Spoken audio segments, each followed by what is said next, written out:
She's dangerously skinny, especially for her height. I don't know about the others, but Lisa's clearly gotten a lot of work done. Karina has the best body. Some idols look like walking skeletons. Do girl group stans talk about anything other than their idol's appearance? She isn't starving herself. It doesn't matter if she's 30 pounds underweight. That's just her natural body type. And if you watch her on TV shows, you would know that she eats a lot. In this video, I'm going to be talking about the strange obsession that I've noticed some K-pop stans, emphasis on some, don't come for me, have on idols' bodies. And I will just preface that this doesn't just happen in the K-pop scene. For instance, I feel like the Kardashians are always a topic of discussion when it comes to the latest work they've gotten done or their bodies. As a former K-pop fan, I guess, I still get every once in a while recommendations on my TikTok or my YouTube or my Insta Reels on videos that are weirdly fixated on idol bodies.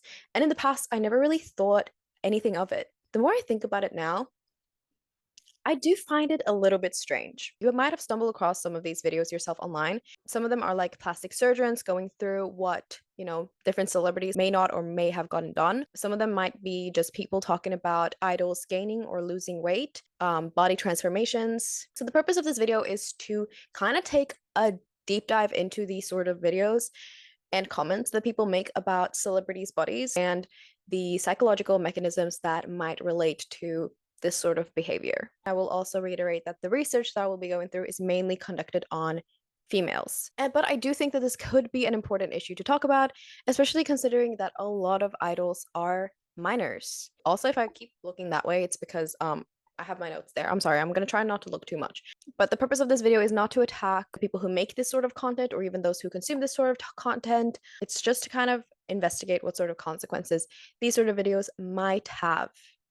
And yes, I will say I really wanted the vibes of this video to kind of give like POV, you're at a sleepover at my place in the early 2000s and you're trying to fall asleep, but I'm keeping you awake because I can't stop yapping. I literally bought a sunset lamp to make it look really cozy. I got my digital camera set up, but in the end, it didn't really work out and it's not even dark outside. So now I feel like I look a little bit ridiculous just sitting here with my PJs on.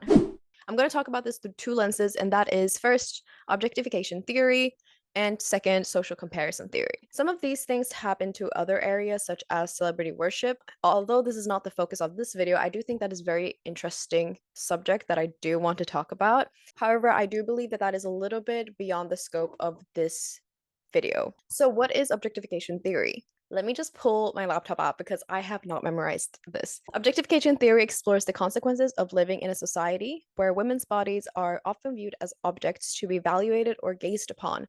In accord with the theory, girls from a young age learn, both through their own experiences and by observing others, that other people's evaluation of their appearance can lead to rewards both socially and economically. And this sort of makes sense because at the end of the day, research does show that women who meet the ideal beauty standards are more likely to receive a job offer and more likely to take certain leadership roles. Pretty privilege is real. Objectification can happen when we consume content that fixate on women's bodies and also when we read unsolicited comments about them, such as the ones I read at the start of this video. So what happens in our own minds is that we begin to value physical characteristics more than our personal characteristics, such as, our competence, our achievements, our passions, our talents, our hobbies. In other words, we will actually begin to self-objectify ourselves by objectifying others. I will just note that most research has measured this sort of self-objectification as body monitoring. And okay, this is a little bit of a side note. This is very much a side note, actually. But I when I was in high school, I was mentally deranged. I was at the peak of my K-pop obsession. And I'm not trying to link these, like my behavior and K-pop together necessarily, but just to give you some context. I mean, you can literally see I still have my K-pop merch with me. Like I was in the trenches. And I remember back then I had no perception of what I looked like. And I was so deranged. I would try to take pictures of myself from like different angles and different like lighting in different rooms because I genuinely had no idea what I looked like, which Back then, I was doing this on the daily, and I would also kind of monitor other people's bodies too and compare my own body to theirs. Like looking back, I'm like, Julia, what the fuck was that? I can't tell you what that was. But anyways, that was a bit of side note. But yeah, most research has actually measured self-objectification as sort of body surveillance, which is when we habitually monitor our appearance. Basically, what young Julia was doing, I guess.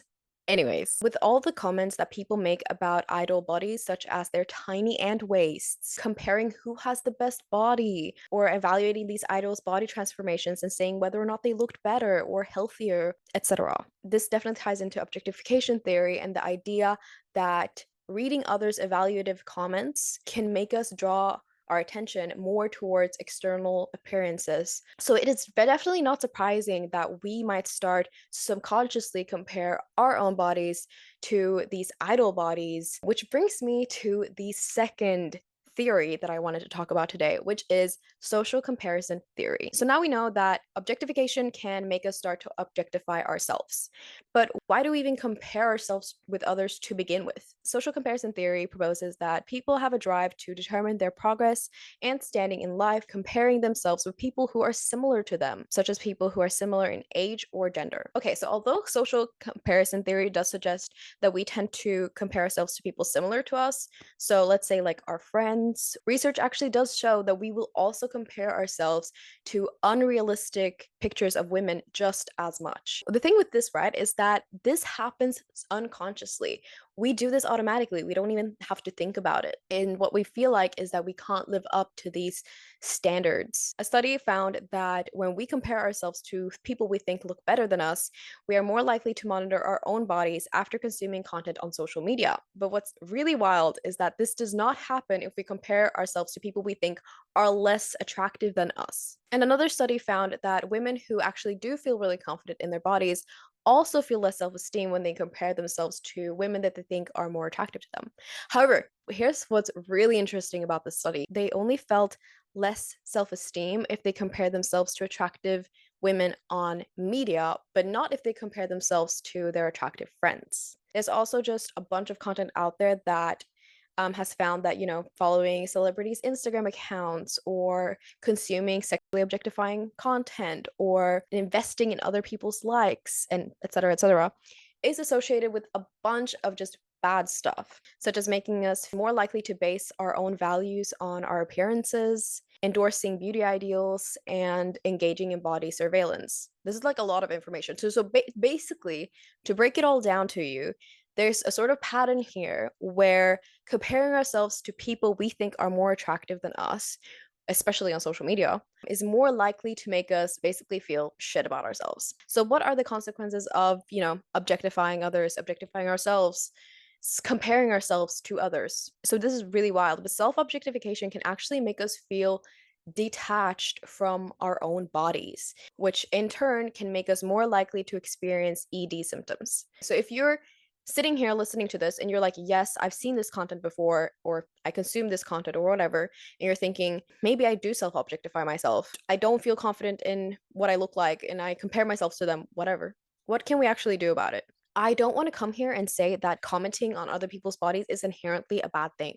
For instance, if I spent a bunch of time at the gym, working out, trying to get fit, trying to get real big and muscly, I would feel so good if someone walked up to me and was like, hey, your body looks great. I would feel so good about that. So I'm not saying that we should stop giving other people compliments. Obviously, I can't really speak for these idols, but I can imagine that they spend a lot of time and effort into looking the way that they do. And I think praising that isn't necessarily a bad thing or a wrong thing. But it is really important, especially if you do consume this sort of content or you spend a lot of time on social media, that you try to establish different self values and appreciate yourself from different dimensions other than your appearance. Your body is more than just an object to be gazed upon or to be evaluated. That's why it's really important to learn how to sort of separate your mind from your body. I feel like I sound like I'm just like preaching right now, but you might be thinking, Julie, how can I do this though? I can't. There's nothing feeling good about myself. Try to recall all of the things that you've achieved in your life that doesn't relate to what you look like. Maybe you're really academically gifted, or you're like a great friend. Maybe you're really good at your job or really passionate about helping others. And if you genuinely can't think of anything, try to invest more time into things other than your appearance. Try to go out and look for volunteering opportunities, or build your resume, or take that leap of faith and try that hobby, or go after that dream that you've always had in the back of your mind. And also, obviously, this is really like this is much easier said than done, but it's really important to try when you look at these pictures of other celebrities to try to look at them more objectively and rationally to try to help avoid that sort of social comparison. Before you start to criticize why you don't look like them, or before you start to judge even their appearances, just know that this is sort of their job.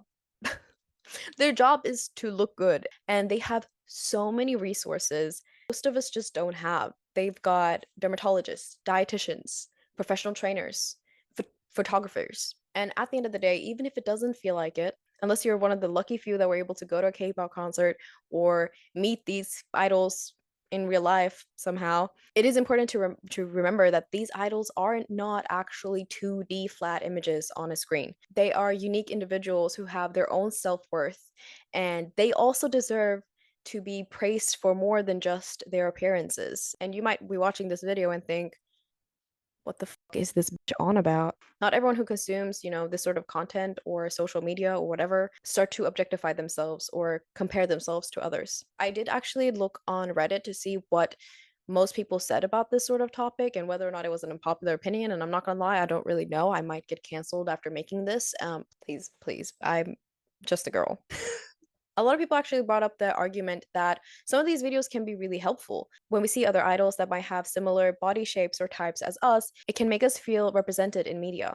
And plastic surgery videos can remind us that these celebrities have access to a lot of things that the average person doesn't, and increase this sense of transparency in the entertainment industry, which is really important, especially for young fans that are consuming this content who haven't really established their own identities yet. One Reddit commenter actually said something that I really agree with, and they said that shutting down these conversations is not productive. Idols don't owe us transparency about their medical history, and that's a fact.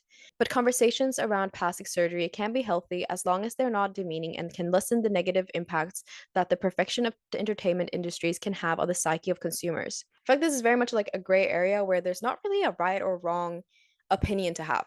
But the goal of this video was to kind of break down these sort of videos about idol bodies and analyze some of the psychological mechanisms that might relate to it. I always encourage you to consume content critically and form your own opinions about this topic. Also, just a quick disclaimer. The research that I used in this video were cross-sectional. We can't really establish if one thing caused the other.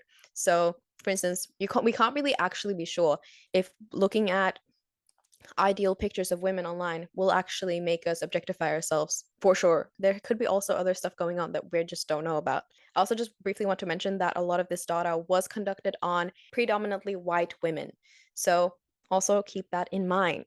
If you do take home any message from this video, though, I think it's really important to both appreciate the physical and the intangible qualities of both idols and ourselves. It is so important that we learn how to separate the self-worth of not only ourselves, but also other people from external appearances. Because at the end of the day, we are so much more than just our bodies. And that concludes this video. I hope you enjoyed watching it. I tried my best to set this up, but I think I need to like figure out, yeah, how I should set these videos up in the future. I hope you enjoyed this video. Bye!